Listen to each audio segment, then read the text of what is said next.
good afternoon, everyone, and welcome to episode 2, season 1 of the We Are Marshall podcast. My name is Stephen Marshall. This is David Marshall. We are sponsored by MateConnector.com, an inexpensive dating website with all the features of the larger dating websites. Go log on, give it a try. Again, We Are Marshall. Hit like, share, and subscribe, and let's jump right into some topics today. And the first topic my brother and I are going to discuss is Ron Desantis and using Democrat tactics.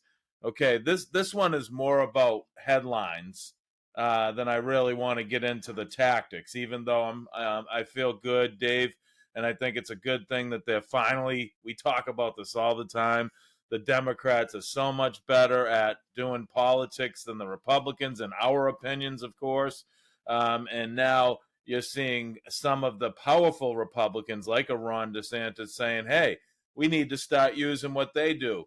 And that goes for ballot harvesting and any other legal venue that is able to get elections in their favor, okay? But what happened here is he basically said we're going to use everything that the Democrats do while it's legal until it gets banned. And how the headline was spun on this article, which we know the media does this for clicks. You know, they want to draw you to their page, their website, whatever. And the headline was pretty much Ron DeSantis is going to cheat in elections. Okay. Now that's just ludicrous. And that's basically saying, if you read into the detail, that the Democrats cheated every election.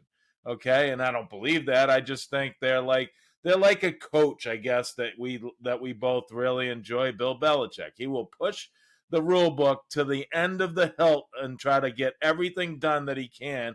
And I can't fault someone for doing that. If that's what the Democrats are doing, hey, kudos to them, okay? We'll give them a little.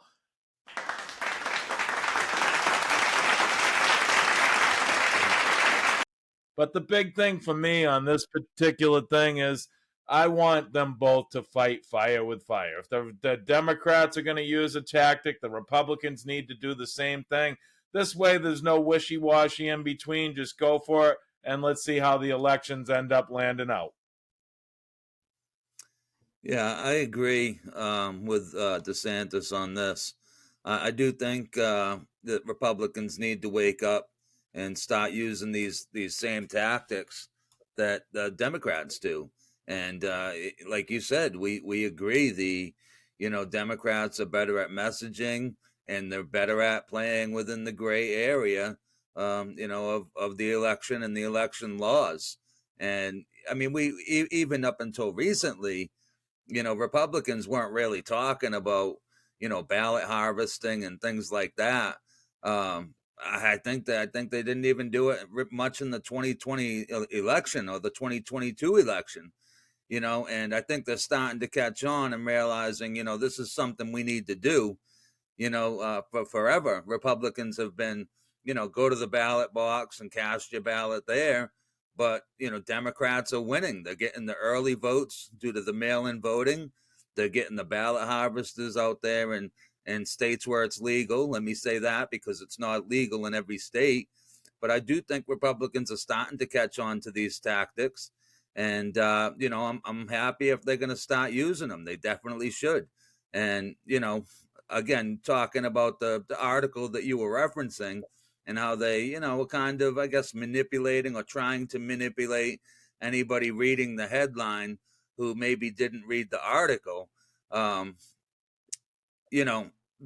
what they do. The media plays dirty, and they're going to try to do that. They put a headline up there that most people won't get by, and they'll think Ron DeSantis is trying to cheat an election. But if you got into the story, it probably breaks it down, and it was probably written different, but you probably had to read to the last 3 lines of the article to get the information and the truth. So again, this is something the media does. I'm glad Republicans are starting to wake up, and like you said, let's play in those gray areas where the Democrats play, and again, as long as it's legal, you're allowed to play there. You definitely should be. So. That's the way I feel on it, and I hope it continues. Oh, I agree, and that's pretty much what Ron DeSantis said when asked about this. But they have him on a sound bite, basically saying, let's use all this in a aggressive manner. So then they spun it that way. But this is typical of the media. We know what they do. We know what they're about. It's all, and the people out there. The unfortunate thing is, most of them do just read headlines, okay, and that kind of hurts the whole message of the story, and the media knows that, so they play upon it. And I guess that's a disingenuity by the media themselves. So with that, we can move on to the next subject. This is one you wanted to discuss, and there's so much breaking on this. It seems like every day at this point. I just want to reiterate, this is the We Are Marshall podcast. We are just real people doing real talk. We are sponsored by MateConnector.com, a large dating site out there that has all the features of the largest sites just for a much more inexpensive price. So give it a try, sign up, see if you find your significant other. And as far as the We Are Marshall podcast, hit like, share, and subscribe so we can continue to grow this and offer you all kinds of content and build the ideas that we have going down the road. Next subject Dave wants to get into and talk with me is Biden corrupt? Yeah, so I wanted to talk about this. Again, there's been a lot of information that's been breaking, for years now.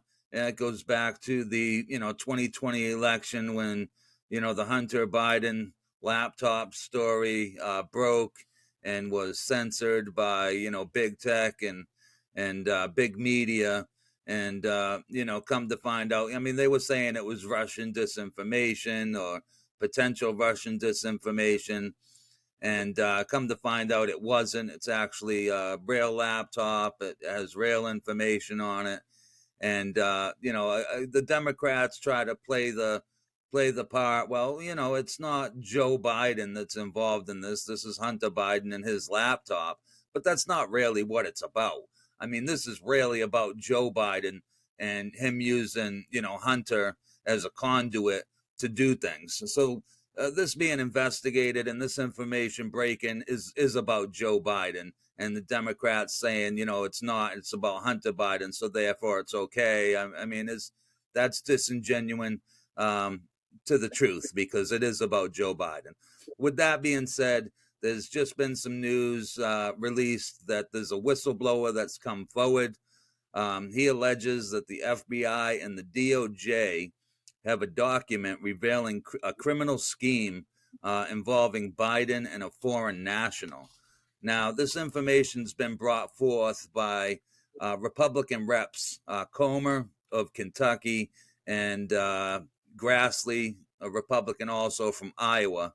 And they say that this document includes a precise description of how the scheme was employed as well as its purpose. So, I mean, if this is true, and we do have to take caution with these stories because we just lived through, I don't know, what was it, 4 years, 5 years of the Russian hoax with Trump. So we do have to be careful with this story and not just believe everything on first sight. We need to let it marinate a little bit and see how it progresses.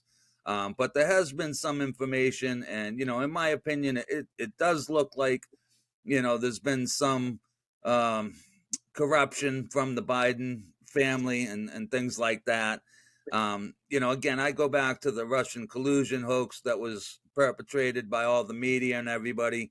And, they really didn't have any information on that. They lied about it. They investigated it, and they really didn't find anything on it. Now, with that being said, there has been information that has been released as far as the investigation into Hunter and Joe Biden. And that was money that was transferred, bank records of money being transferred from a company in China to Rob Walker, an associate of the Bidens, who then transferred the money out to, Biden family members. So, if you look at this, it does have a little bit of teeth to it with the bank records. And again, I think this is something obviously we're going to continue to follow as new information breaks and comes forth. But again, we do need to be a little skeptical of it and make sure this ain't a political hit job, just like the Russian hoax was. So, with that being said, I mean, what do you think about Biden and all this information that's breaking right now, Steve? Well, obviously, I'm a little disgusted with the way they handled the laptop with the media and the FBI and CIA. That was just complete ridiculousness. And then I'm real concerned about these SARS reports, these suspicious activity reports that the bank has. My understanding, they have approximately 250 or more of these reports. And if this were you and I, the FBI would be knocking on our door saying, hey, we got some suspicious activity from your bank accounts to other accounts that we watch all the time. What's going on? Yet this has been going on for over 4 years. I believe they have SARS reports going back 5 years, and they still haven't done anything about it. And that's what gives us, like you're saying, we're going to take a step back, just deliver what we know now. We can speculate because, of course, that's what opinions are for. And I'm in the belief that this was pay for play with Hunter Biden. You've got a guy that has no real skill set. Okay, I will compare him to any person on the planet. What is this guy good for? What are his skills? What did he go to school for? What's his background and work? Yeah, he gets a board seat on Burisma, a Ukrainian gas and oil company that he has no expertise to do. Now, I'm highly educated, as we know, Dave, right? Would I be able to get a job on the board at Burisma? Okay, so but Probably I not. wouldn't be able to get that job. Okay, what you're Yeah, I not the mean, vice you president might of the if your United name States? You was can't help me Biden. out to get this job. Yeah. I Exactly. mean, You if your can't name was help me. Biden, you might get that job if your name was Biden. But, again, there's been Right. information breaking about this. And, again, going back to the laptop and, that being, censored by big tech and big media. I mean, there's just been information that's come out about that and about Anthony Blinken, who was a senior advisor in Biden's campaign. And, there was testimony provided.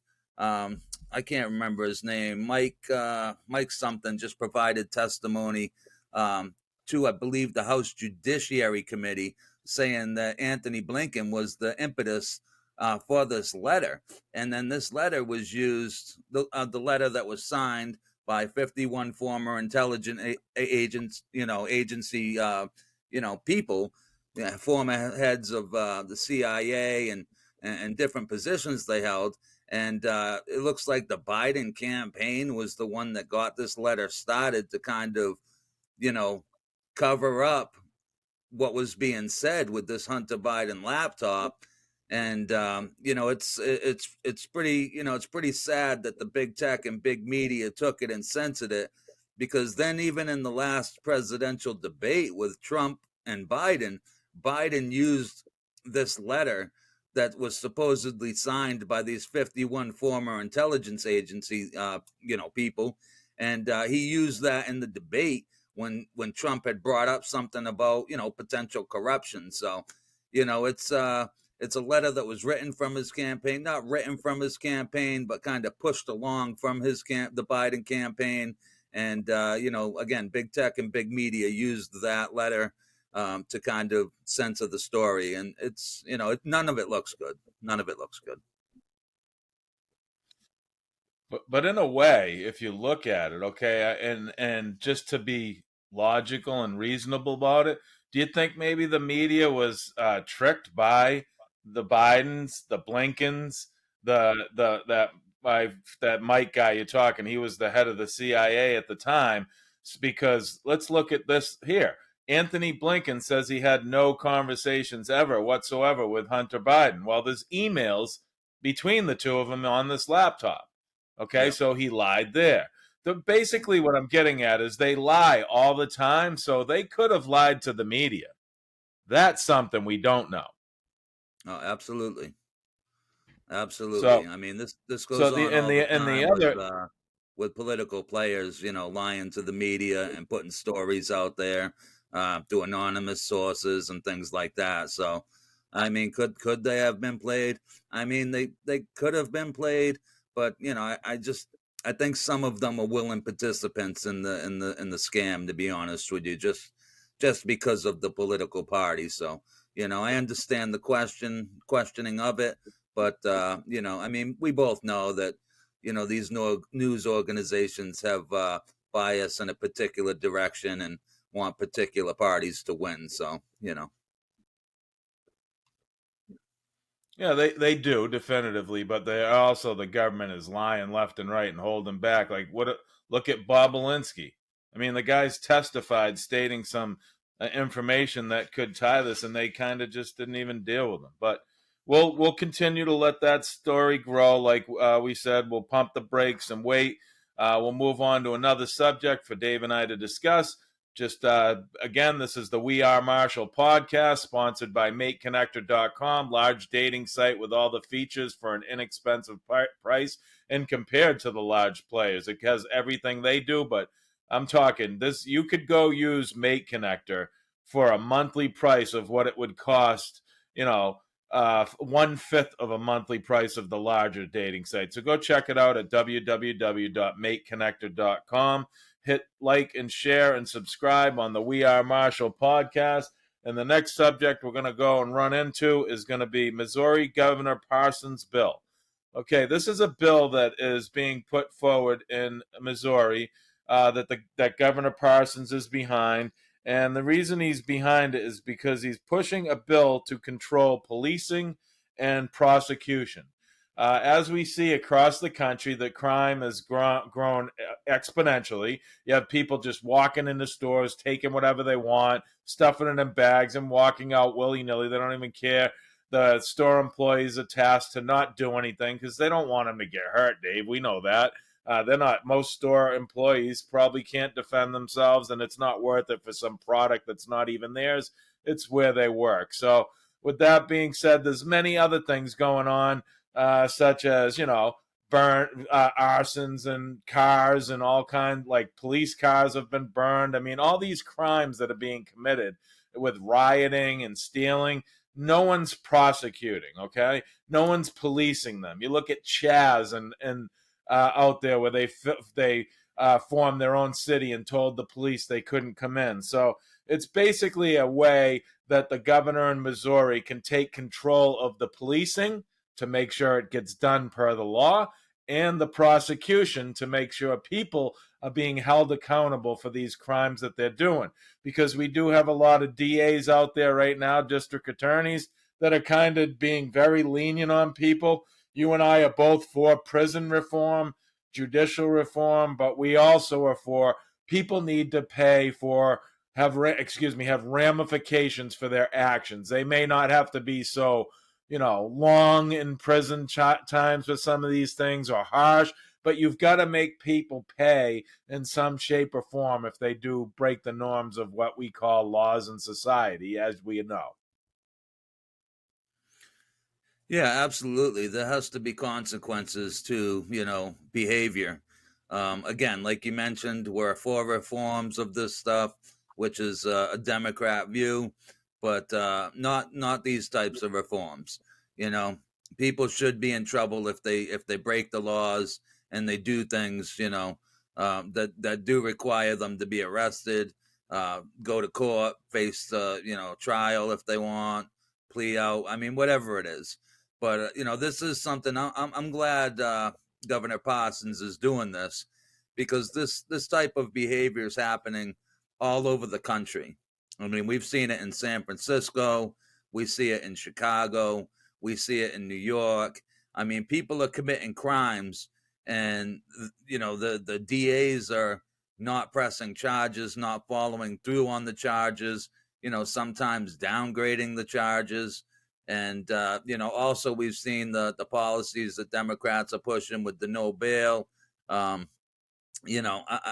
think there does need to be bail, but as far as Governor Parsons and his bill, to be allowed to kind of take back that power is good, because we we have these people, these DAs, these prosecutors, who are kind of going rogue.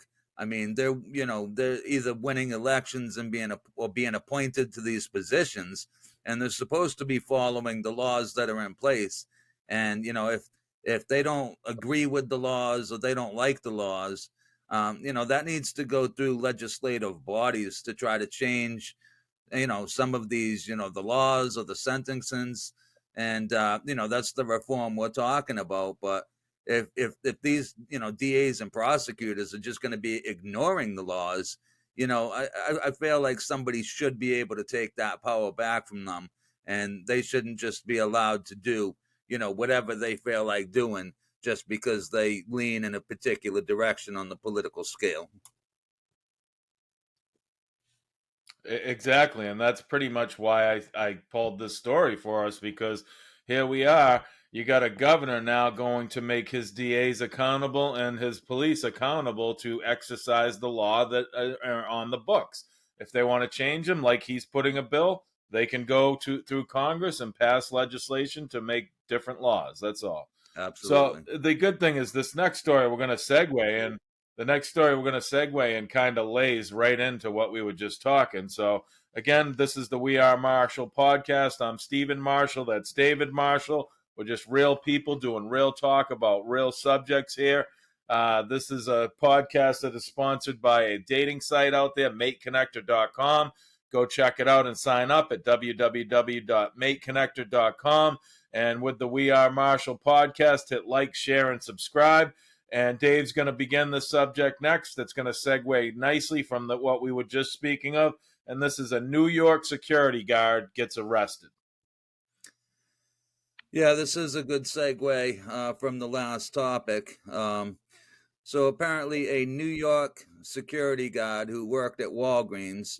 Now, this was a retired NYPD officer. So, he had done the real job, patrolling the streets and different things, seen, all kinds of crimes, I'm sure, arrested people for all kinds of crimes. And then he decided to retire.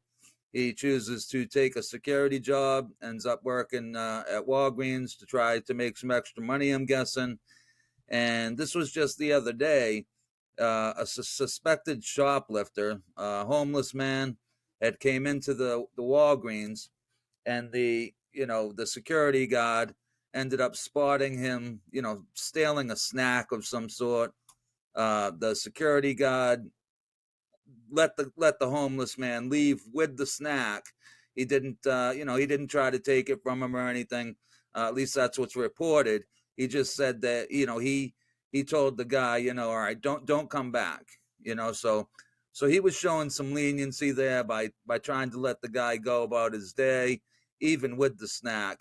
And apparently the homeless man came back, went back into the store. This time he brought a bag, and he went around again, like we were just talking about in the last segment. He went around and he was filling it up with some items.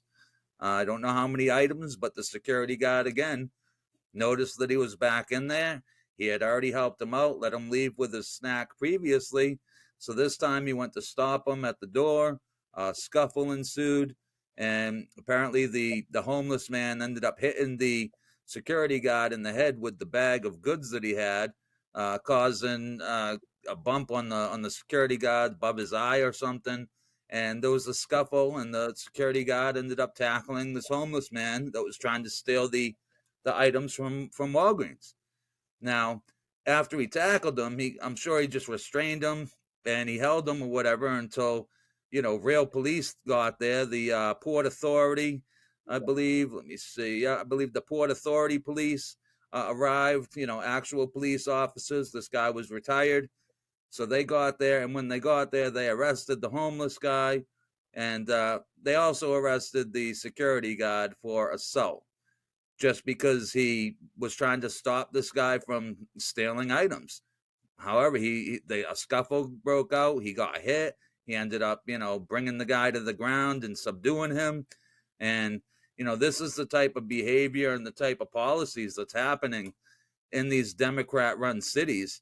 I mean, like you said, I mean, most companies nowadays, or at least a lot of them, don't even want employees to step in if people are stealing stuff. They're just like, let them take it, we'll figure it out. But this guy was obviously hired as a security guard to try to stop this type of behavior. And for the prosecutors and the district attorneys in New York, I mean, to arrest the security guard for doing his job is outrageous. And this isn't the first time we've seen this. There's just recently, I don't know, maybe 6 months ago or something. There was, I mean, it might have even been a little bit longer. I don't know, but there was the bodega worker who was just working at his shop, and a girl come in to buy some chips. Her debit card didn't go through. She didn't have the money to purchase the chips or something, and so she came back in with her boyfriend. Her boyfriend tried to assault the bodega worker. A scuffle broke out there. The bodega worker, I believe, stabbed the suspect who was trying to assault him, and he ended up dying. I believe the girl who was buying the chips stabbed the bodega worker, and the New York district attorneys wanted to prosecute, and they did arrest the bodega worker who was just minding his business. So in these Democrat-run cities, they're trying to make it so you can't stop anybody from stealing anything, and you can't even defend yourself if somebody even starts with you. And it's I mean, I don't know, it's not a good way to go about society.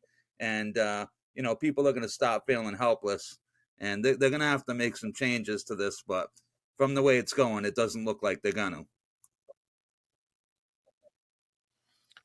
Well, if you look at the root problem, Kamala Harris and root, Yeah, basically how I see this particular issue is it's more of a parenting issue, okay?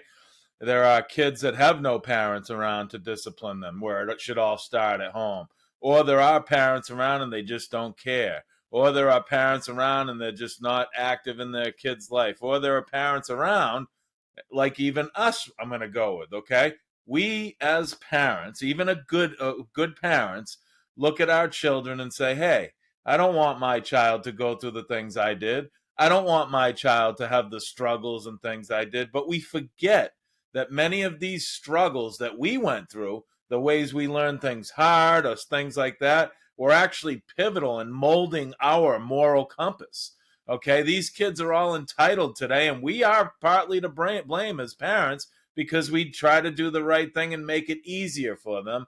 But when you look at the culmination of time from when we were young to what our kids are doing to what maybe some of our age people have kids are doing, we are coddling them as they go, which is then hurting them and making things like this transpire in society. I'm not going to say that that's the number one variable, but I do believe parenting is a pivotal variable in anything. So it's a large variable, just not everything.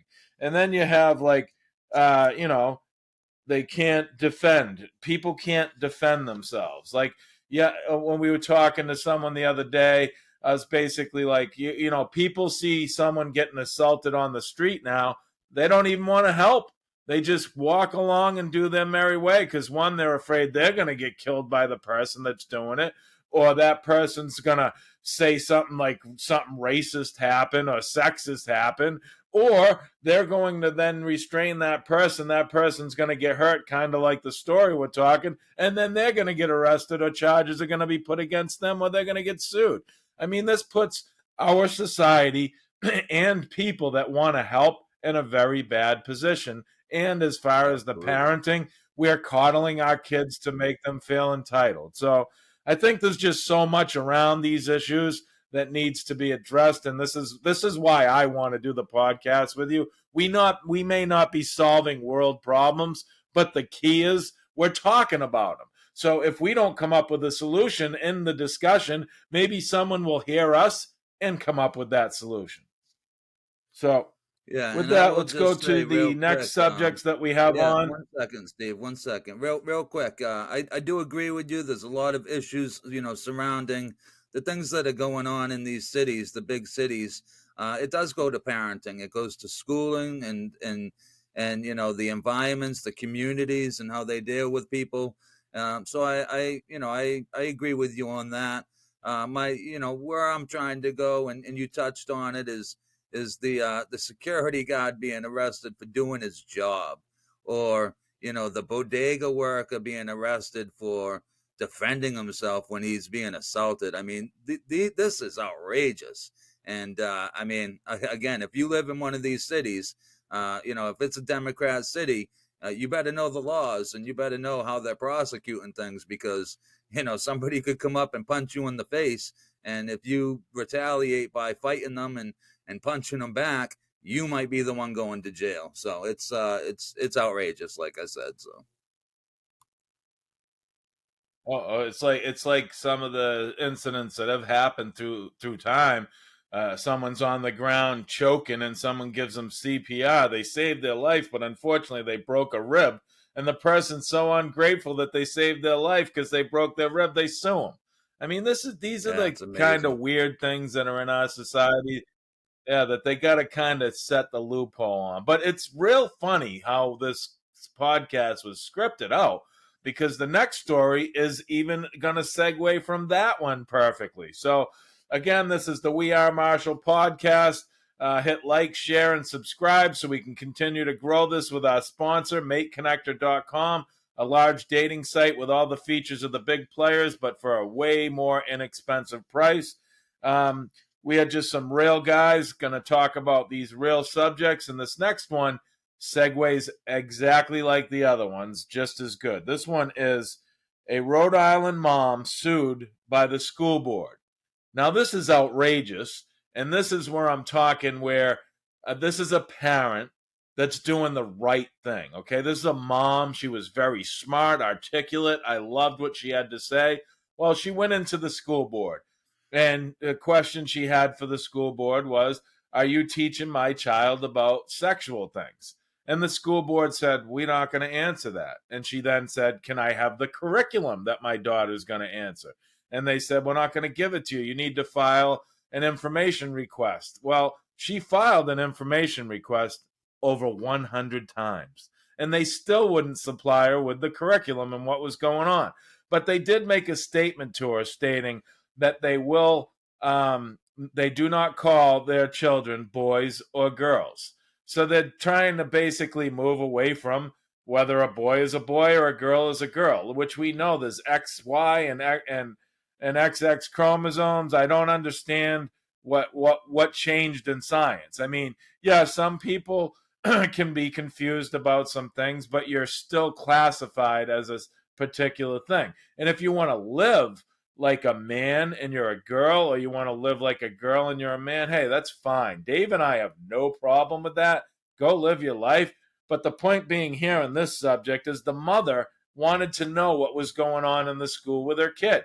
Okay, and she got vilified. They even had a board meeting at one point where they put her name on the agenda as the agenda about a discussion that went on for 4 hours about whether to sue her just because she requested information on the curriculum that her kindergarten age child was dealing with. So it's not like she was doing this for a high school kid that we would maybe have a little more leeway of learning certain things. But no, this was a kid in kindergarten. So, yes, they did sue her, and they basically tarred and feathered her in this board meeting. It was atrocious, the actions they did. Yeah, and this type of stuff is going on, all over the country. Parents being targeted by school boards and school administrators. There's been a lot of parents that are worried about what their kids are being taught in schools, whether it be sexual of nature, critical race theory. I mean, there's a lot of issues going around with these schools, and the schools are trying to hide information from the parents, which again is outrageous. Now, I've seen a bunch of stories about parents who did similar things than as this lady, where they've filed FOIA requests with the schools to get the curriculum to see what's being taught, and instead of them releasing the information via a FOIA request, they are letting the parent know that they can release these documents, but it's, it's $10 a page for a document, or, $20 a page for a document. And parents are getting, quotes of, thousands of dollars. I believe, upwards of tens of thousands of dollars. I think I seen one that was like $100,000 just to have a FOIA request answered, and to be able to get the information from the school board, the school, or the administrators. I mean, I don't know how they can get away with that. I understand they're allowed to charge a fee for these, for this information, for the papers, but it seems like what they're trying to do is hide information, and they're trying to hide it from the parents. They're trying to, in my opinion, separate the parents from their kids with a lot of these different issues. I think that's wrong. And, I honestly don't think parents should stand for it. But, even with that being said, we've seen, Merrick Garland and what the Department of Justice released a letter stating that, they were going to start investigating parents at school boards. And, I know they said it was for, threats towards violence and all of that, but it just seemed like it was just to try to get parents to cool off a little bit on their requests for information or speaking up at school boards. So there's a lot of people trying to target parents. And, obviously that's wrong in my opinion, since I am a father. I have 4 children. And if they're in school or they're doing something, whatever it is, school, after school program, sport, like, I want to be involved. I want to know what's going on. And when people are trying to hide information from me, that just makes me feel like there's some nefarious things going on. So. Exactly, and that's pretty much what catalyzed this woman to push the school board, because they had indicated that they were going to hide information if a child stated that they were having issues with being a boy if they were a boy, or a girl if they were a girl. They wanted to have the student, a kindergarten child, tell the teachers of the school, but not the parents, which is just ridiculous. I mean, there are some things in this world that us as parents should be able to teach our children over everybody: school, government, everything. They are our kids. They are not the school's kids. They are not the government's kids. They are our kids, and we should be able to teach them our values, our morals, as long as they are within society's laws and legalities. And you're not seeing that. You're seeing people get in trouble. And basically, her final statement in the school board was basically, if you're going to come to the school board and speak up about your child, they're going to try to silence you somehow. And that's what's happening. So on this, we'll go on to a next subject that Dave got us. Again, this is the We Are Marshall podcast. Hit that like, share, and subscribe. Enable us to grow the content like our sponsor is, makeconnected.com. Go log in, sign up at www.makeconnected.com. See if you can find a friend or possibly your significant other to live the rest of your life with. The next subject Dave's going to move on to for us is California Reparations Panel. And if you don't know what reparations are prior to him going, it is the fact that we as a society owe people that had a hard time based upon the building of the society, so our society should have to give them something back. Go ahead, Dave. Yeah, so there's this California Reparations Panel, and they are hinting at a payout to each black resident of $1.2 million over a lifetime. I mean, I don't agree with this. I mean, we can look back on the beginning of this country and understand that there's been some bad things that have happened within this country, slavery being one of them. I mean, I don't know who you would speak to, and who you would find that doesn't agree that slavery was a bad bad thing that the United States had happened within its inception and years after that. With that being said, this policy it's kind of laughable if you think about it, because they're saying that this could cost $800 billion Okay, the state of the state has a roughly $300 billion budget. So they're saying this could cost almost 3 times what the state budget is. So you know what? I'm not for it, and I don't live in California, but honestly, if this is something they feel they need to do to make amends for whatever wrongs the state of California feels they did in the to minorities throughout history, then go for it. Like I don't know where you're coming up with all the money to do it, but I don't live there, and I don't have to worry about the budget. For people that live in California, I mean, they might really want to pay attention to this one, because where do they think that money's going to come from? They're going to tax everybody in the state, or they're going to have to tax everybody in the state to try to come up with this money. And the whole thing's kind of, like I said, laughable at the time, because the state of California, when it joined the Union in 1850, explicitly outlawed slavery. So this is a state that wasn't even really involved in the slave trade. I'm not going to say there wasn't nobody that owned slaves or anything like that lived in California. I don't know the whole history of California, but there was a war that was fought to free the slaves, and it wasn't there was a lot of white people, and I'm sure black people. There was a lot of races of people that died in this war. And I'm not saying the whole war was over just slavery, but there was probably some other things mixed in there. But the people that were not of a minority group had fought in this war and died. So I don't agree with the whole slavery aspect again that started in our inception, but I don't think we can go back hundreds of years to right wrongs when the whole world had slaves from different groups, their own groups. I mean, this is just something that went on at this time in history, and obviously it's not a good thing, and we've progressed way beyond that to a better society as where we live today. But we can't be righting the wrongs for 200 years ago, based on stealing money, or I guess I'm saying stealing, but taxing people and handing it out to people who were never slaves. I mean, I guess I should point that out, because that is a big aspect of it. And I do realize that the repercussions of the slavery era have been passed down and handed down. Like, I get all that. I do. But the people around now, they weren't slaves. The people, and I guess I'll go with the white people. They didn't own slaves, the ones that are around now.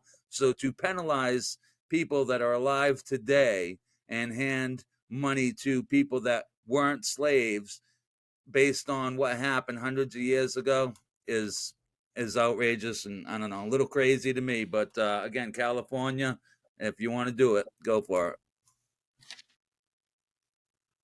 Well, in my opinion, I don't know who the woman is, but I did hear an interview one time, and it was a black woman speaking on reparations. And the gist was from her was, okay, shouldn't you go after the people that sold the blacks into slaves? Shouldn't you go back to where it began? Who started it? Who put them in slavery? And if you do that, then they should be suing Africa. They should be suing their own people. They shouldn't be getting reparations from us, because if you think about this country, and you kind of touched on it, this country fought to free them. Yeah, there were some that did not, but there are many people that fought to free them. So if many people fought to free them, then we may have lost some of our people because they were fighting for them. Are we due reparations for that? I mean, you can't open these doors and then they cause all kinds of things, because once you open this door, then everybody's going to have a free-for-all saying they're owed something for some indiscretion that happened in their life or their ancestry. Okay, and we can't go that way. This is kind of how I was speaking the other day. You open the door on indicting a president. Okay, what will happen after this? You will see other presidents get indicted. It's been discussed on the mainstream media that this is something that will roll down the hill. So you really got to be careful when you open certain doors, and then you're going to segregate some people from in society. Our whole point of the society is inclusion and not segregation. We went away from that. That's what we fought for with slavery, civil rights, and all that. And now we're kind of going back to these things, which blows my mind. So we're getting tight for time towards the end of the show here.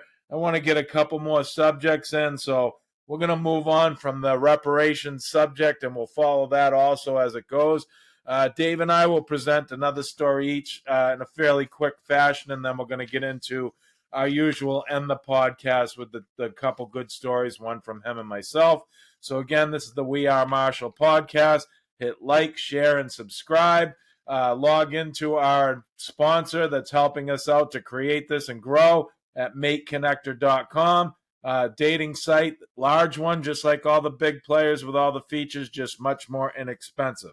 So the next subject I'm going to go to here on what I have left, it's going to be Fang Bin is released from jail. Fang Bin is a gentleman that spoke out in regards to COVID from Wuhan in China. He released pictures of body bags all over the place. He did 3 years in jail. Basically, the body bags and chaos. China's trying to tell us they only had 120,000 deaths from COVID in a population of approximately 1.6 to 1.4 billion. That's ludicrous according to the ratioed statistics of every other country that got COVID. That's just a near impossible for them to do it. And then you had Zhang Zhan, who's an attorney that was also jailed for disclosing information related to COVID out of Wuhan. She's been on a hunger strike. She dropped down to like 88 pounds at some point, but they're trying to keep her alive. And there's many other people that got arrested in Wuhan disclosing this information. Well, out of that lab, there is one of the doctors got COVID early on. From my understanding, there was a sports arena very close to the Wuhan Institute of Technology that had a breakout of the COVID virus way before it even came here. And when I look at it, this is again another issue with China that I have, okay? China could have stopped this from going all over the world, okay? You all can believe what you want, but this is what I believe, and this is how I'm going to tell it.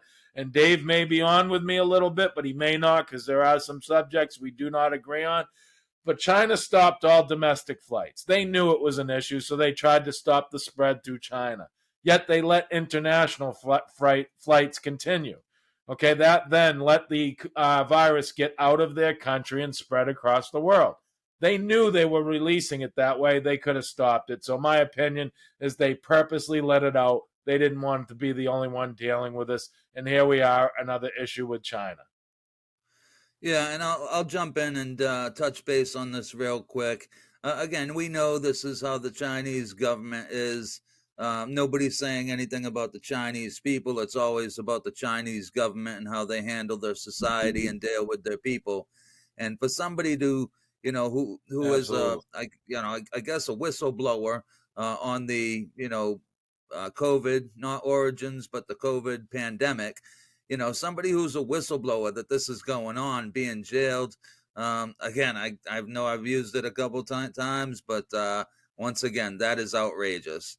And we know that's how China is.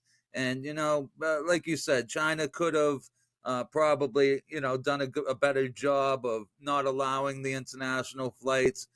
But again, we know how China thinks, and they were probably thinking that if we're going to deal with it, everybody's going to deal with it. So, that's all I'll say on that. Well, jump right into your next subject, and then we'll get into the good one. Yeah, I'll jump right in real quick. It's I wanted to talk about Republican state bans woke banks. Now, this is the state of Oklahoma. They've decided to ban some banks. Some of the bigger banks that they're choosing to ban: BlackRock, Wells Fargo, J.P. Morgan Chase, Bank of America, and State Street. And the reason that they're banning these banks is because the treasurer says the banks aren't following their fiduciary responsibility to its customers, to its shareholders, and instead of focusing on, ESG, this new term that's going around, environmental, social, governance, and because of that, the state of Oklahoma is not allowing these banks to manage, government funds and things like that anymore. So it's not like the banks are being kicked out of the state, but the state is not allowing the financial sectors within that state to do business with these banks anymore.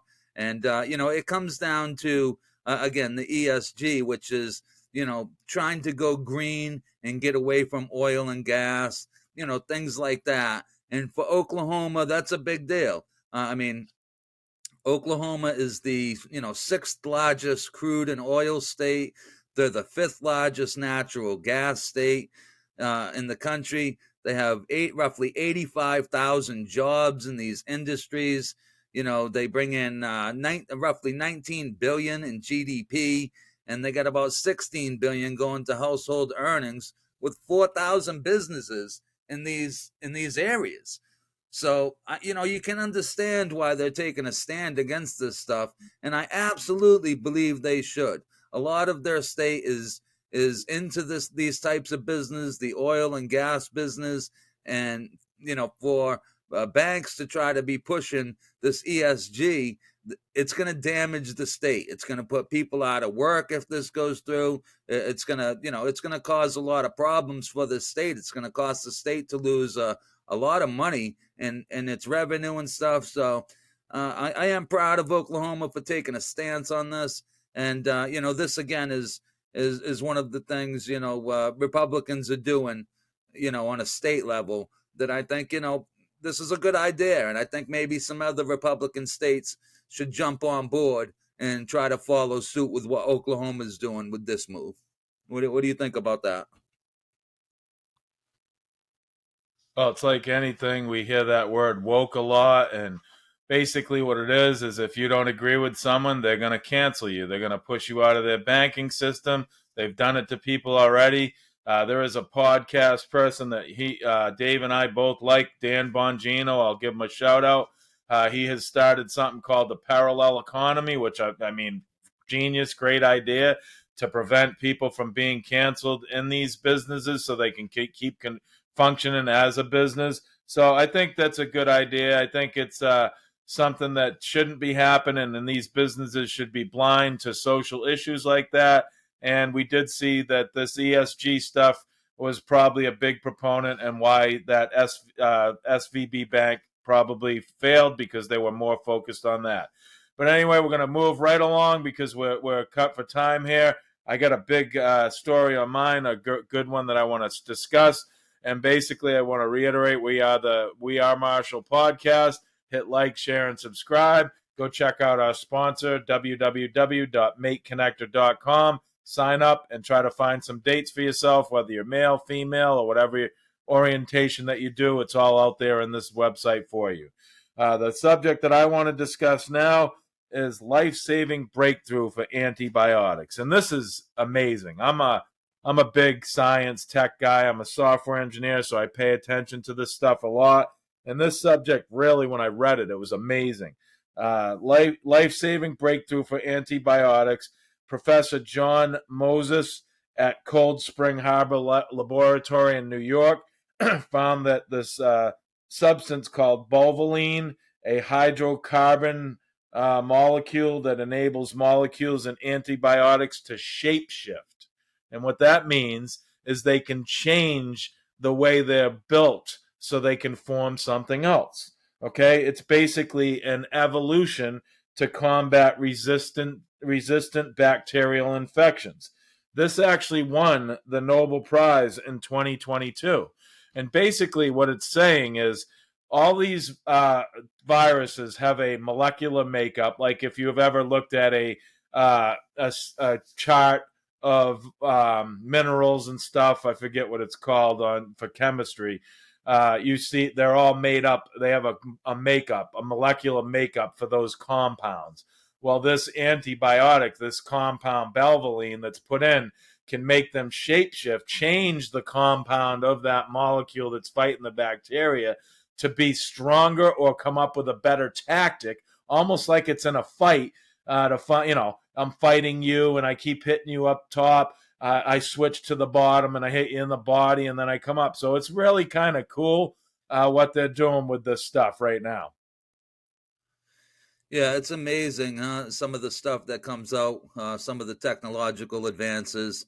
And, just to say, I think it's something that a lot of people forget about sometimes, when they try to doomsday things. And I'm not going to get into it, but, at least not on this podcast, but they'll doomsday the climate change and all of that. But, there's so many technical advancements that could happen between, now and next year that could make what people are saying, the issues that people are saying, null and void. So, I'm with you. I like to pay attention to technology and things like that, and see what's going on in the medical fields and the advancements. And yeah, it's unbelievable when we hear things like that. So I love to hear it.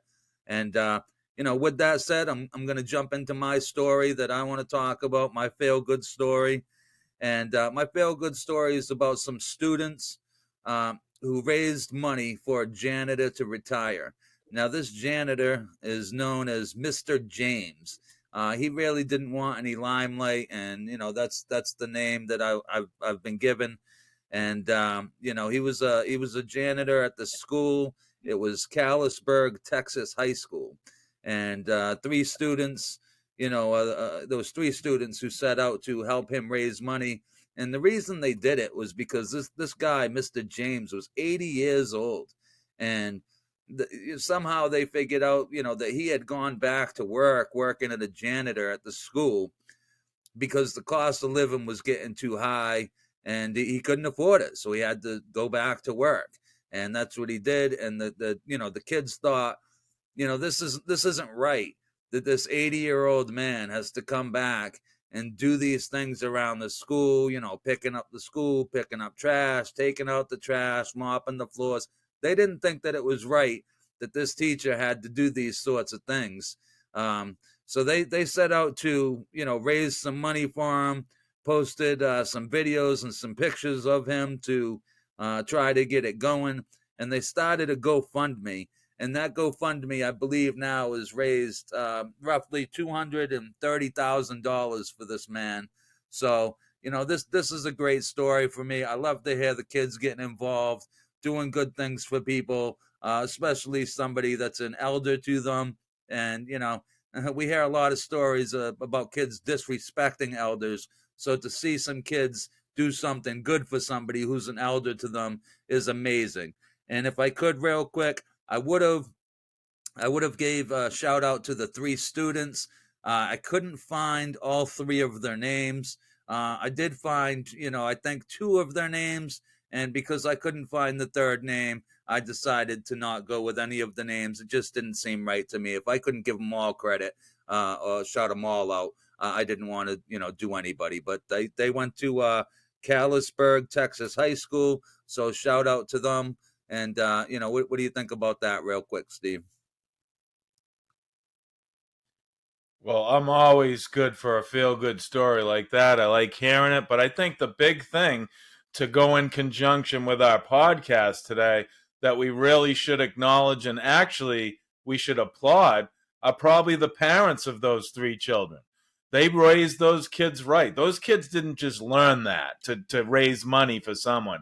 That right there is the gist of what we discussed on a multitude of topics here, that their parents stepped up, raised them right, gave them a good moral compass, showed them empathy, and they saw it in this gentleman and raised for him. And it goes with the other story that I just did, okay?